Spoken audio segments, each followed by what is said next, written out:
Sobat, kembali lagi bareng sama Nadia Prameswari dan juga Mary Anggia. hanya di Sebat, sebaiknya Anda tahu.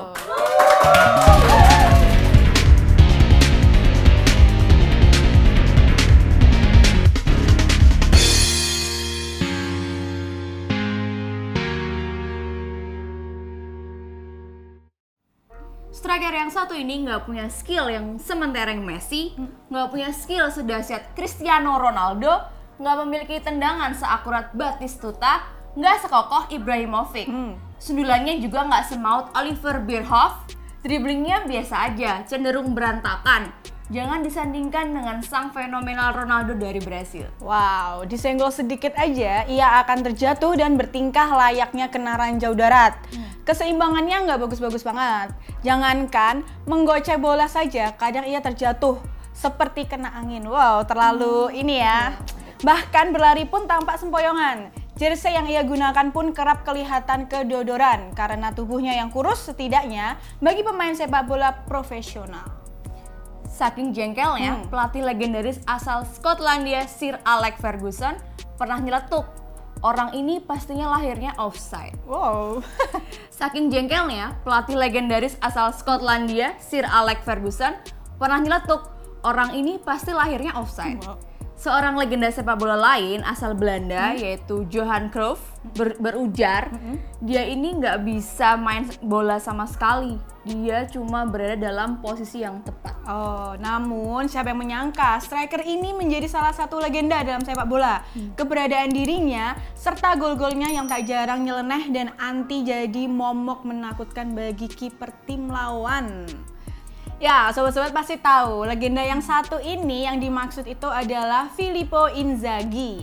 Pria kelahiran Piacenza 9 Agustus 1973 ini memang sangat unik. Julukannya adalah Super Pippo.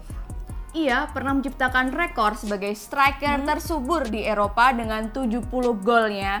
Sebelum rekor itu disamai oleh Raul Gonzalez saat memperkuat Schalke. Wow. Ia menjadi pencetak gol terbanyak bagi AC Milan di kompetisi Eropa dengan 43 gol. Pemain yang paling sering melakukan hat-trick di Liga Serie A dengan 10 hat-trick dan 3 kali hat-trick di Liga Champions, jumlah yang sama dengan Michael Owen.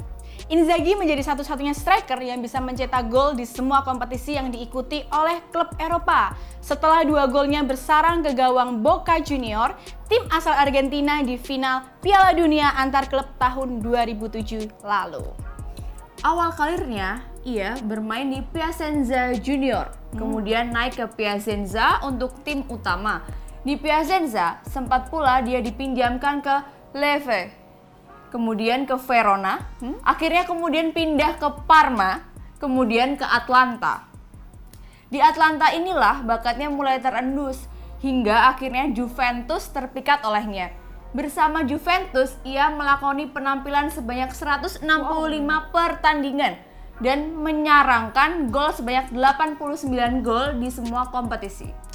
Sebelum akhirnya pada musim 2001 ia merapat ke AC Milan.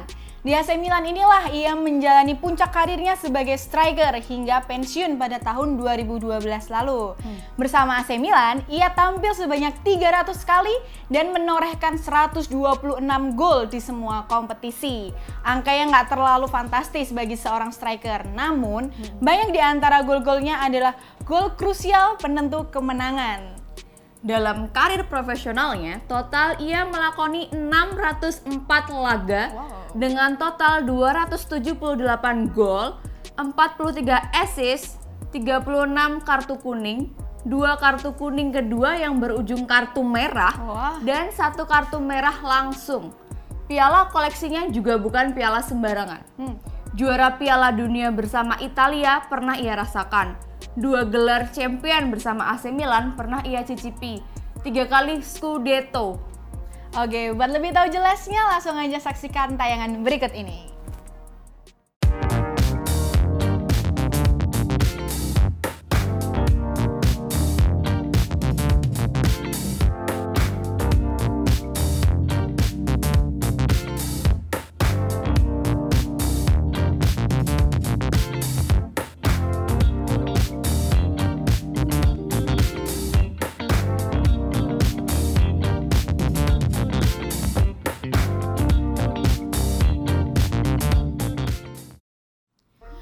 kali UEFA Super Cup, juara Coppa Italia. Gimana? Mentereng nggak tuh?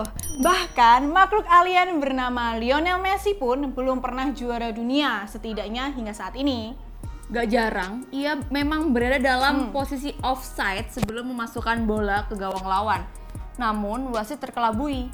Hal yang sulit di era sekarang karena adanya teknologi VAR. Entah dari pantulan tiang gawang lah, dari tendangan pemain lain yang secara acak nggak sengaja kena badannya, dan lain sebagainya. Entah gimana caranya, bola liar kok ya ada gitu loh di dekatnya. Gol-gol krusialnya seringkali menyelamatkan timnya dari kekalahan dan lebih sering sebagai penentu kemenangan. Itulah kenapa ia dijuluki Super Pipo. Kadang ia hanya perlu bermain selama 15-10 menit sebagai pemain pengganti. Memasukkan bola ke gawang lawan, kemudian membawa timnya menang. Legenda Brasil dan Real Madrid, Roberto Carlos berujar, setiap AC Milan berada dalam kesulitan, tampaknya mereka dapat jalan keluar darinya. Banyak pendapat memang yang mengatakan bahwa Inzaghi memiliki anugerah khusus sebagai seorang striker. Daya penciumannya sangat peka terhadap setiap peluang. Hal yang diakui sendiri olehnya. Saya pikir rahasia saya mencetak gol adalah kemampuan saya untuk berada di tempat dan waktu yang tepat. Dan keahlian saya untuk menghindari perangkap offside. Tapi benarkah Inzaghi cuma modal insting doang? Ada sebuah teori mengenai percepatan dan kecepatan. Kenapa Inzaghi sebagai percontohan? Ia jelas bukan striker dengan lari yang cepat. Ada Gareth Bale sebagai atlet bola dengan kecepatan lari di atas rata-rata. Atau si alien Messi, super gila, lincah, dan cepatnya. Belum lagi aksi-aksi berlari memukau Cristiano Ronaldo, menyisir sayap lapangan. Secara skill, pakem pemain sepak bola, lagi-lagi jangan disamakan. Jelas Inzaghi akan tampak tak ada apa-apanya. Lalu, apa Inzaghi perbuat hingga ia pantas disebut sebagai striker menakutkan? Mari kita kembali ke rumus fisika sederhana. Adalah pergerakan yang konstan. Kita semua tahu bahwa kecepatan adalah pergerakan konstan sebuah benda dari satu titik ke titik yang lain. Artinya, sebuah benda bergerak dengan kecepatan yang sama dan konsisten hingga akhir.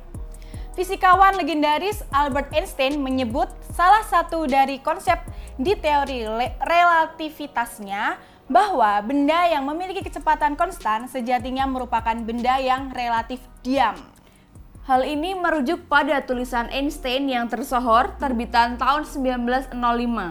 Aneh memang, namun masuk akal. Bagi Einstein, benda yang bergerak bukanlah benda yang memiliki kecepatan, tapi benda yang mengalami percepatan, atau kita lebih sering familiar dengan kata lain, akselerasi. Inzaghi selalu bergerak ke sana kemari nggak jelas, justru itulah kelebihannya. Dalam pertandingan di TV, kita akan jarang melihat posisinya karena kamera selalu mengikuti arah bola bergulir. Tapi beda jika kita menontonnya secara langsung di stadion saat Inzaghi berlaga. Pergerakan tanpa bolanya akan disaksikan seluruh mata di stadion. Dengan selalu konsisten bergerak secara dinamis membuka ruang, ia akan mengalami timing percepatan akselerasi ketika bola berada dalam jangkauannya. Ini akan membuat pemain belakang lawan kelabakan. Secara mudah, Inzaghi akan lebih cepat daripada bek lawan, walau mungkin top speed bek lawan lebih cepat dari Inzaghi. Secara dalam sepak bola, pemain belakang akan banyak dalam posisi siaga atau bergerak perlahan ketika tim lawan sedang melakukan penguasaan bola. Ia hanya butuh sedikit akselerasi dan gol aneh pun tercipta. Lengkap sudah teori ini, penjelasan yang lebih masuk akal dibanding cuma anggapan naluri sejati seorang striker.